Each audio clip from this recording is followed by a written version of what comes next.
नमस्कार, आर्या न्यूज देख रहे हैं आप। मैं हूं आपके साथ पल्लवी सिंह। मध्य प्रदेश और छत्तीसगढ़ बुलेटिन की शुरुआत करेंगे मध्य प्रदेश से, जहां सीएम और पूर्व सीएम के बीच सवालों का सिलसिला लगातार जारी है। सियासत जोरों पर है और इस बीच मुख्यमंत्री शिवराज सिंह चौहान ने स्मार्ट सिटी उद्यान में पौधारोपण कर एक बार फिर से पूर्व मुख्यमंत्री कमलनाथ पर निशाना साध दिया है।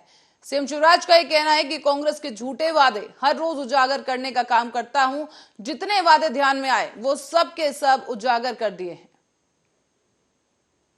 आंगनबाड़ी में आंगनबाड़ी में जो कुछ न कुछ करते हैं, ऐसे नागरिकों का सम्मान किया जा रहा है।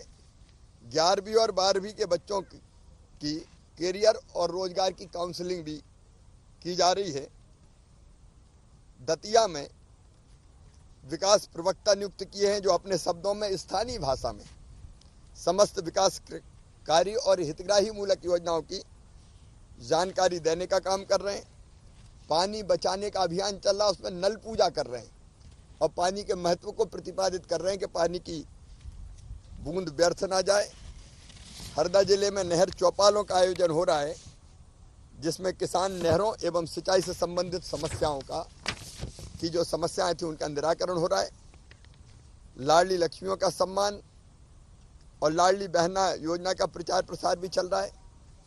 रीवा में 21 प्रकार की निःशक्तता की जानकारी दी जा रही है और अंगूठे की छाप खराब होने के कारण जिन्हें खाद्यान्न नहीं मिल रहा, ऐसे हितग्राहियों की पहचान करके शिविर। इस बीच छत्तीसगढ़ की प्रदेश में विधानसभा चुनाव का बिगुल बज चुका है और जैसे जैसे विधानसभा चुनाव नजदीक आ रहे हैं, सभी प्रमुख और क्षेत्रीय पार्टियां सक्रिय होती जा रही हैं। इसी कड़ी में भारतीय जनता पार्टी के राष्ट्रीय अध्यक्ष जेपी नड्डा बस्तर दौरे पर पहुंचे। इस दौरान नड्डा ने एक बार फिर से कांग्रेस पर निशाना साधा है और कांग्रेस सरकार को घेरते हुए बीजेपी सरकार की उपलब्धियां भी बताई। साथ ही ये भी आरोप लगाया कि भूपेश बघेल की सरकार में नक्सल घटनाएं बढ़ी हैं और भाजपा के शासनकाल में विकास हुआ है।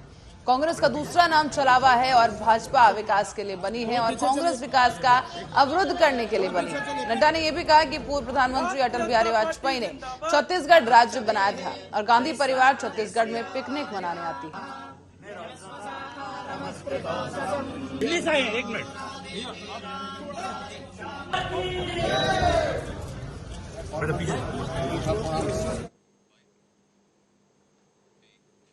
और अब रीवा जिले से खबर है, जहां सेमरिया विधानसभा क्षेत्र में बहुजन समाज पार्टी के तत्वाधान में ग्राम पंचायत सुमेदा और ग्राम पंचायत नौबस्ता में संत शिरोमणि रविदास की जयंती पखवाड़े के रूप में मनाई गई है।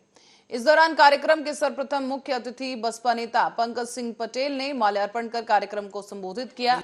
कहा कि संत रविदास जी ने जीवन भर पिछड़ों और दलितों और शोषितों के उत्थान के लिए निरंतर प्रयास किया है। उन्होंने बाहरी दिखावे और आडंबर की वजह सिर्फ गुणों पर विश्वास किया।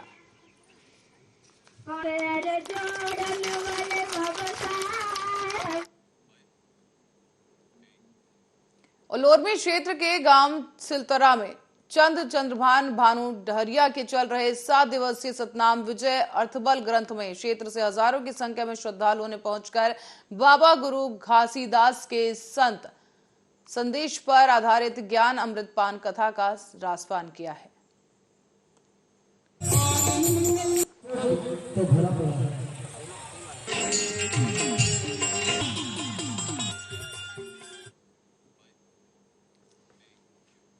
और अब उज्जैन की ओर रुख करेंगे, जहां 18 फरवरी महाशिवरात्रि के पर्व पर उज्जैन शहर में शिव दीपावली के अंतर्गत शिव ज्योति अर्पणम महोत्सव का आयोजन वृहद स्तर पर किया जा रहा है। काफी बड़े स्तर पर इस आयोजन को सफल करने के लिए काफी लोग लगे हुए हैं। शिप्रा नदी के घाटों पर 21 लाख दिए प्रज्वलित करते हुए विश्व कीर्तिमान बनाया जाएगा।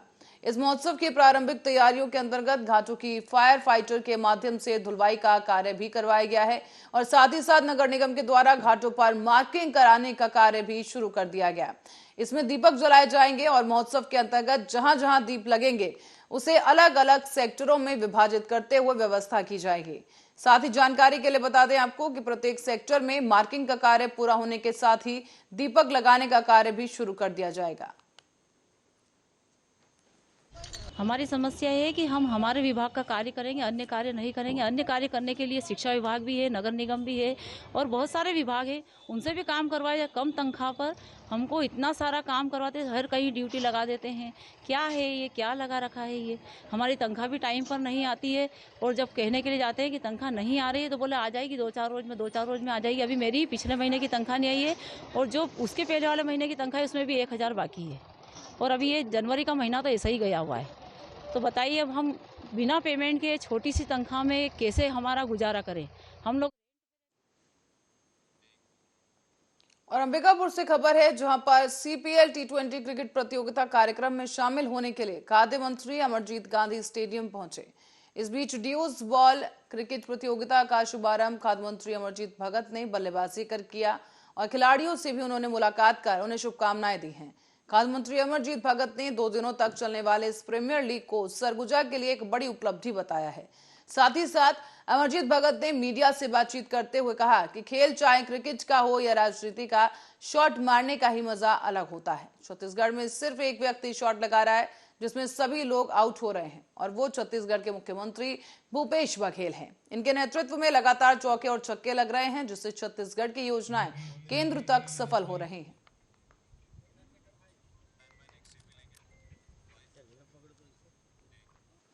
और जगदलपुर नगर निगम के द्वारा जगदलपुर शहर के हर एक वार्ड में डोर टू डोर कचरा कलेक्शन की ऑनलाइन मॉनिटरिंग के लिए प्रत्येक घरों के बाहर QR कोड लगाने की शुरुआत कर दी गई है। लगाए जा रहे इस QR कोड की वजह से, इस तकनीक से क्या फायदे होंगे और ये किस प्रकार कार्य करेगा, इस बारे में नगर निगम के आयुक्त दिनेश कुमार नाग ने क्या कुछ बताया, ये वो आपको सुनवाते हैं। हमारे नगर पालिक निगम अंतर्गत हमारी जो कचरा गाड़ियां हैं घर घर जाकर कचरा संग्रहित करती हैं और इसका काम जो हमारी स्वच्छता दीदियां कर रही हैं, इसमें कभी कभी शिकायतें आती है कि गाड़ियां नहीं आ रही हैं, रेगुलर नहीं आ रही हैं या फिर फलाना गली में कचरा गाड़ी नहीं आ रही है। तो इसके लिए एक ट्रैकिंग सिस्टम के लिए लगातार हम लोग चाह रहे थे कि कोई अच्छी ट्रैकिंग सिस्टम बन जाए। आदरणीय कलेक्टर श्री चंदन कुमार सर द्वारा भी लगातार हम सभी को निर्देश दिया जा रहा था कि इस संबंध में हम लोग काम करें और जिला प्रशासन के सहयोग से जगदलपुर में इस दिशा में हम लोग काम कर रहे हैं और उसी के तहत हर घरों में QR कोड लगाया जा रहा है। आमचो जगदलपुर ऐप, ये ऐप जो है पूरे हमारे नागरिकगण हैं, जगदलपुर के शहरवासी हैं, उनके लिए है, उनके सहयोग के लिए है। जो कचरा गाड़ियाँ जा रही हैं पूरी ट्रैकिंग हो पाएगी QR कोड के माध्यम से, जो हमारे कचरा वाहनों में भी लगा होगा और हमारे जो नगरवासी हैं उनके। खबर अब है जांजगीर चांपा से, जहां पर पुलिस कर्मियों के द्वारा एक महिला के घर में घुसकर शराब नहीं मिलने पर महिला को उस पर रौब दिखाकर 1.5 लाख रुपए की वसूली की गई है। बताया जा रहा है कि इस पर महिला ने जिले के उच्च अधिकारियों से न्याय की गुहार लगाई है। सर इन लोग नहीं कौन मन आजी तापत रहे पुलिस वाला मन तो मैं सारा घर कते घुस गई। अब घुसे के बाद चेक करी बाद कुछ नहीं पाइन तो हम खेत कते गई और खेत कते 2 गिलान ले आइन, एक पेप्सी ले आइन और पेप्सी अपन मन ला ने कि इतनी पाइन नहीं बोला हम नहीं जाना। मैं थाना गए देखे तो थाना गए देखे तो म्यूनसिपल बैठे से वो बोलाई और टाइम ये भी रही माखन पुलिस और वो भी रही वो मन मतलब जाए अंदर करके भेजी ने और मैं गया तो दस्खत मारे, दस्खत करके दस्खत आधार कार्ड लेके आवे थे घर के मन कैसे आधार कार्ड काबो देबो कागज में दस्खत करवाइस ओकर बाद। और झारखंड के तिलैया पुलिस ने एक 3 तलाक के मामले का निपटारा करते हुए महिला की शिकायत पर उसी के पति के खिलाफ मुस्लिम महिला विवाद संरक्षण अधिनियम के तहत प्रकरण दर्ज कर लिया है।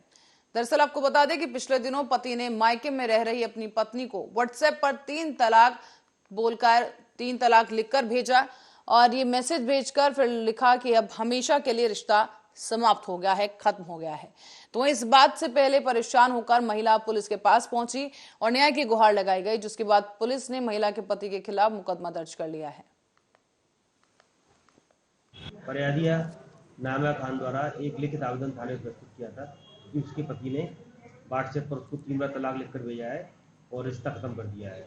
जिस पर अपराध कायम कर बेचनामा लिया गया है। सर, आरोपी कहाँ का रहने वाला है, क्या नाम है आरोपी? आरोपी नशेवन अपार्टमेंट का रहने वाला है। आरोपी का नाम मसूद अहमद है।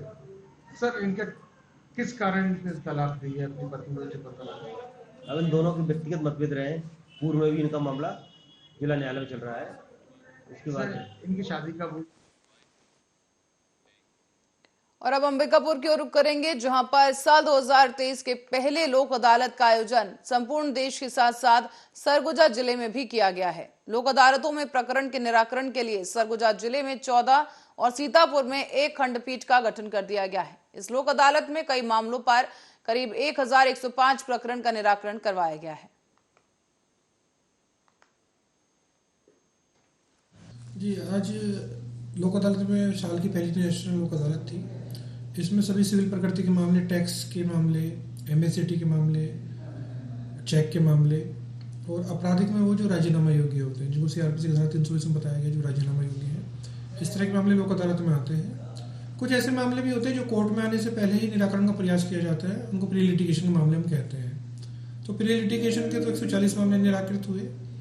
रेगुलर कोर्ट के निराकृत हुए हैं 1105 और राजस्व स्तर पे भी इसका निराकरण हुआ है केसों का। राजस्व स्तर पे भी 37,254 केसों का निराकरण हुआ।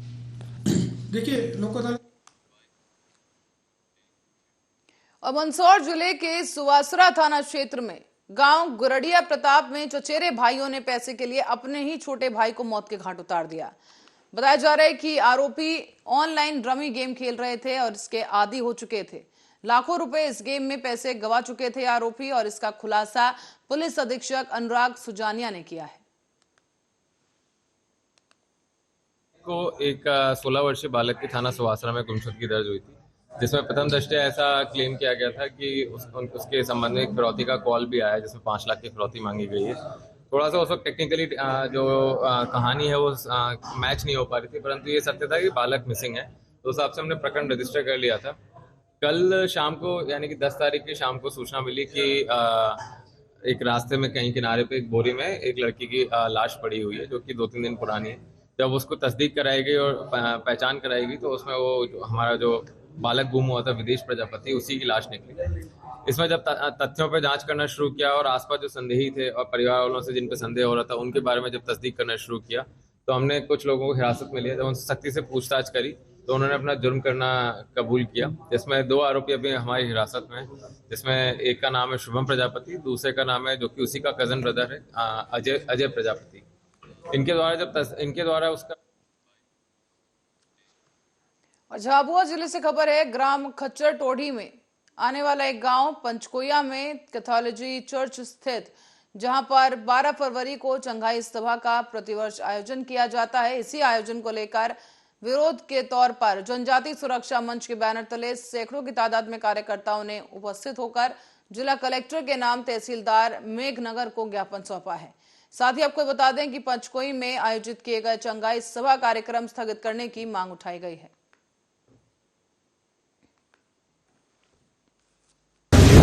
विरोध ही नहीं, ये सिर्फ हम सूचना देने के लिए आए हैं प्रशासन को।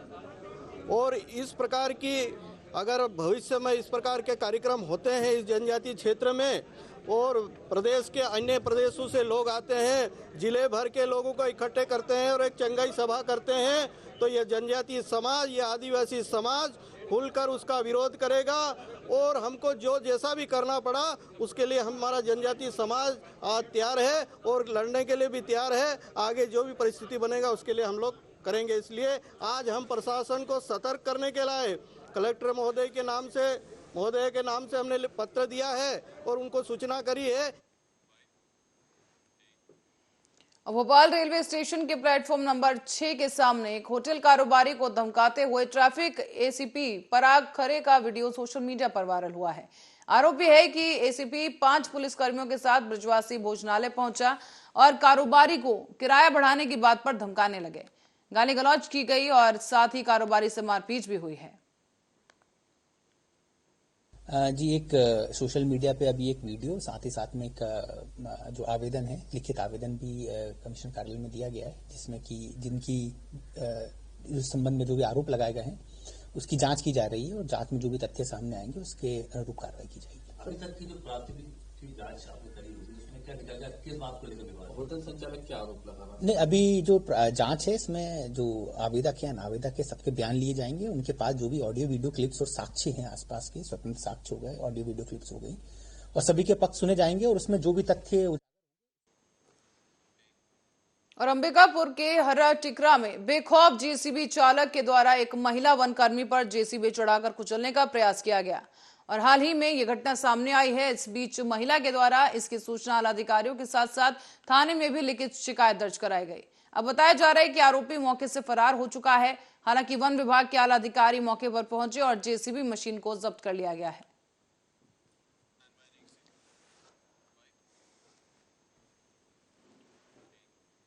और दंतेवाड़ा से खबर है, बता दें कि नक्सलियों ने पूर्व सरपंच की हत्या कर दी है। नक्सलियों ने धारदार हथियार से गला रेतकर सरपंच की हत्या की और इसके बाद अब पूरे मामले की जांच पड़ताल जारी है।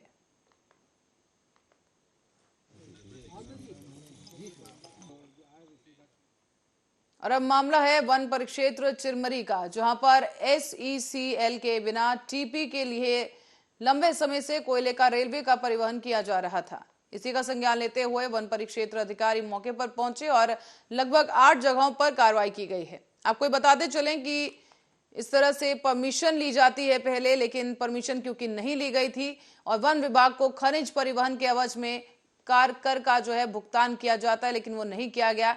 इसी के तहत ही कार्रवाई की गई है।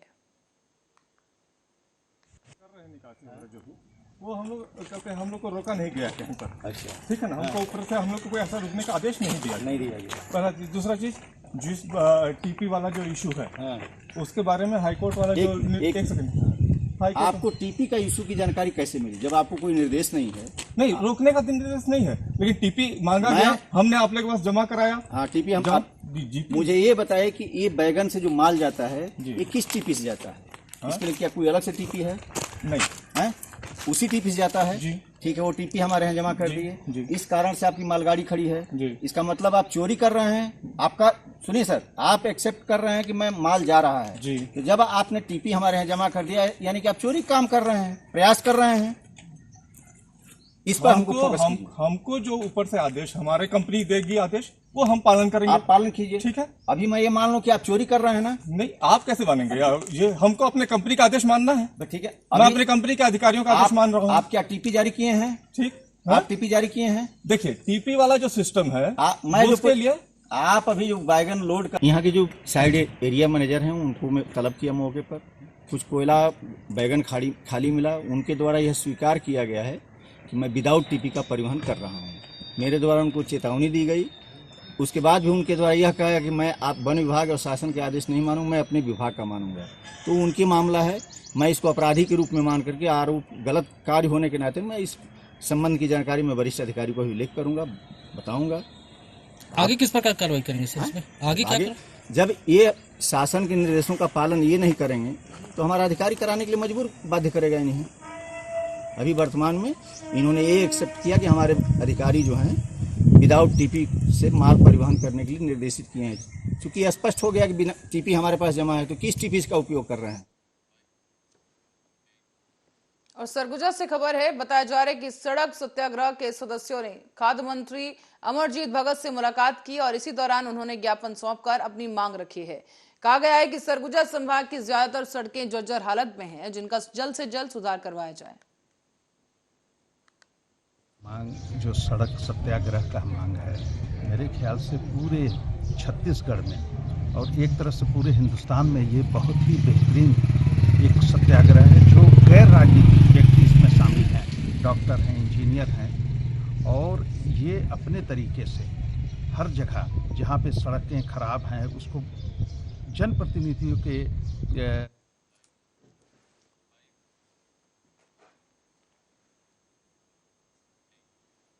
और सरगुजा के ग्राम रामेश्वरपुर में आयुष विभाग की ओर से चल रहे 5 दिवसीय प्रशिक्षण शिविर का आज ग्राम पंचायत रामेश्वरपुर में समापन किया गया है। दरअसल इस दौरान ग्राम रामेश्वरपुर में योग प्रशिक्षण के विजय गजेरिया के द्वारा आयुष विभाग, Surajpur Ayush health and wellness centre Kalyanpur के तत्वाधान में यह आयोजन किया गया है। दरअसल इस आयोजन के समापन अवसर के दौरान वरिष्ठ योग शिक्षिका अवंतिका गजेरिया भी शामिल हुई।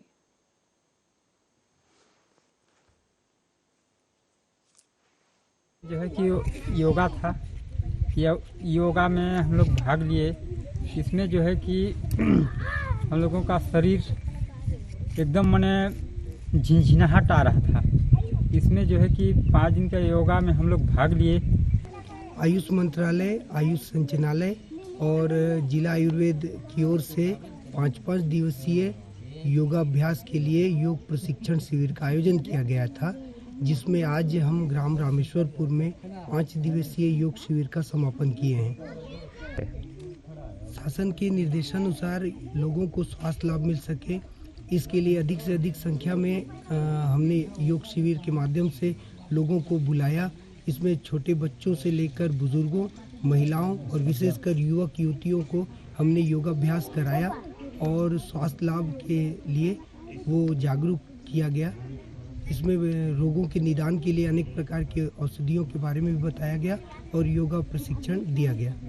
जी, इस प्रकार के आयोजन के लिए हम पूरी तैयारी कर रहे हैं और भविष्य में 5 दिवसीय योगा कार्यक्रम था। इसमें कार्यक्रम में बहुत अच्छा बता रहे हैं बच्चे, लड़के और युवाओं लोग, लेकिन थोड़ा सा किसी कारणवश थोड़ा सा होए, लेकिन बहुत अच्छा बता रहे हैं सब लोग। अच्छा लग रहा है, बोल रहे हैं, बल्कि होते रहना चाहिए ऐसे बोल रहे हैं।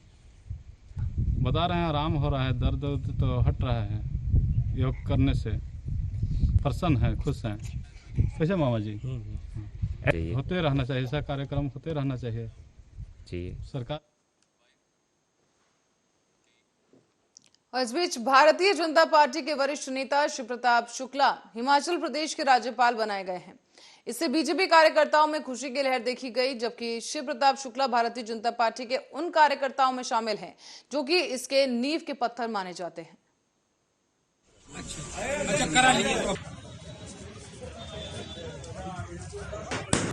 देखिए, मैं एक कार्यकर्ता हूं और महामहिम राष्ट्रपति का, आदरणीय प्रधानमंत्री जी का, आदरणीय गृह मंत्री जी का तथा शीर्ष नेतृत्व के प्रति मैं आभार व्यक्त करता हूं, उनको धन्यवाद देता हूं कि एक कार्यकर्ता को उन्होंने इस पद के लिए उपयुक्त समझा। मैं उनके विश्वास के प्रति अपने को पूरी तौर पर। और खबर अब मिर्जापुर से है। बताया जा रहा है कि समाजवादी पार्टी के नेता स्वामी प्रसाद मौर्य ने श्री रामचरितमानस पर दिए गए बयान पर सफाई दी है। उनका यह कहना है कि हमारी आपत्ति रामचरितमानस धर्म या किसी आराध्य से नहीं है, बल्कि कुछ लोग तीव्र गति से दूसरी तरफ घुमाने की कोशिश कर रहे हैं। देखिए, मैं बहुत पहले स्पष्ट कर चुका हूं कि हमारी आपत्ति रामचरितमानस धर्म या किसी आराध्य से नहीं है।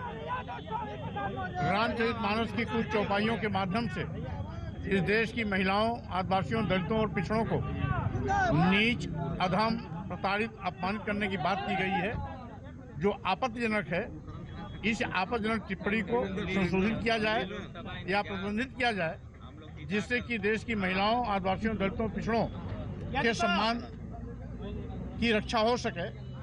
इतनी सी बात है, लेकिन कुछ लोग तिल का ताड़ बना करके कहीं न कहीं इसको दूसरी दिशा में घुमाने की कोशिश कर रहे हैं। मकसद केवल महिलाओं, आदिवासियों, दलितों और पिछड़ों के सम्मान को सुनिश्चित कराना है। धर्म के नाम पर गाली देना, धर्म के नाम। और बिजनौर में डीएम के आदेश पर खनन माफियाओं के खिलाफ ताबड़तोड़ कार्रवाई जारी है। इसी दौरान चांदपुर इलाके में और नजीबाबाद इलाके में हुई खनन माफियाओं के खिलाफ कार्रवाई के दौरान अवैध मिट्टी से भरे हुए कई ट्रैक्टर, ट्रॉली, डंपर और लोडर को उनका चालान काटा गया है। साथ ही प्रशासन की इस कार्रवाई से खनन माफियाओं में खौफ पैदा हो गया है। बताया जा रहा है कि एसडीएम और सीओ ने खनन माफियाओं के खिलाफ बड़ी कार्रवाई की है।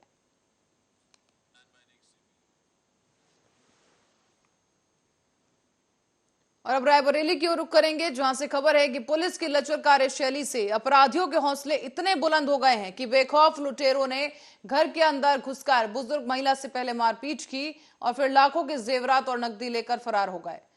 पुलिस को भनक तक नहीं लगी और इतनी बड़ी चोरी की वारदात इलाके में हो गई है।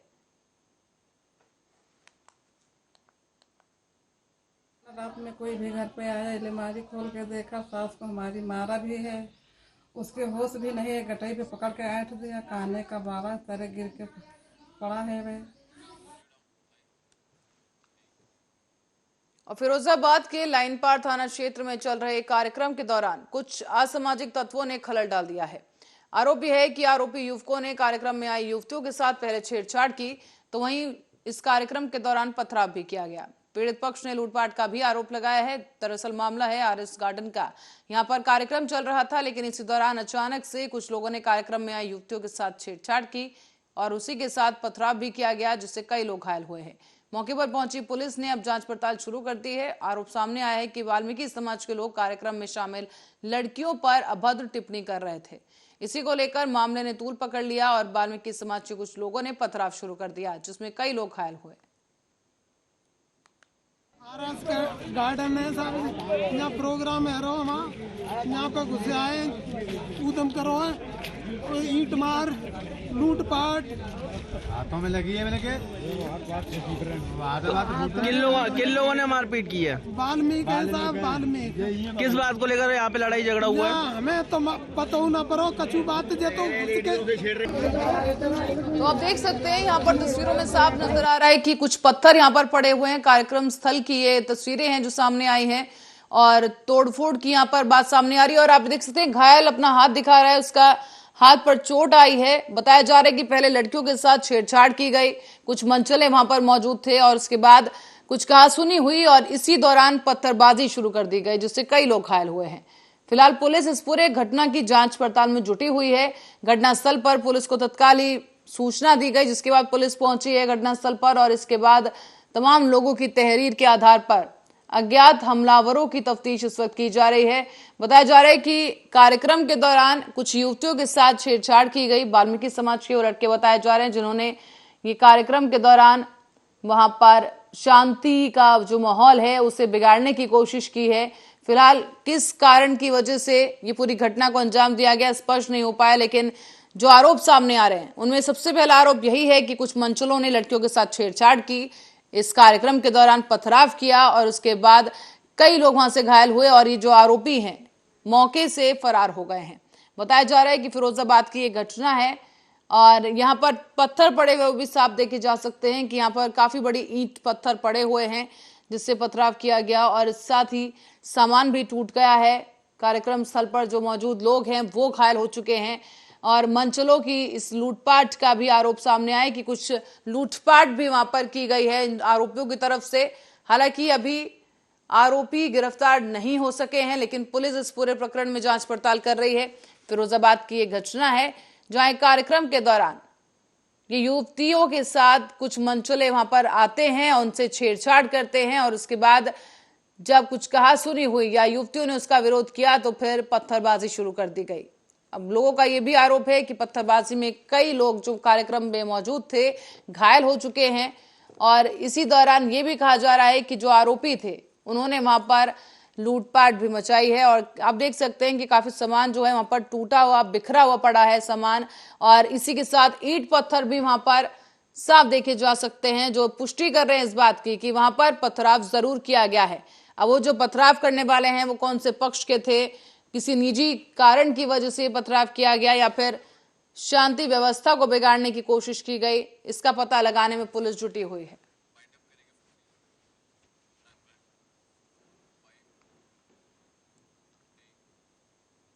इसी खबर के साथ ही बुलेटिन में फिलहाल के लिए इतना ही। खबरों का सिलसिला जारी है, बने रहे हमारे साथ, देखते रहे आर्या न्यूज।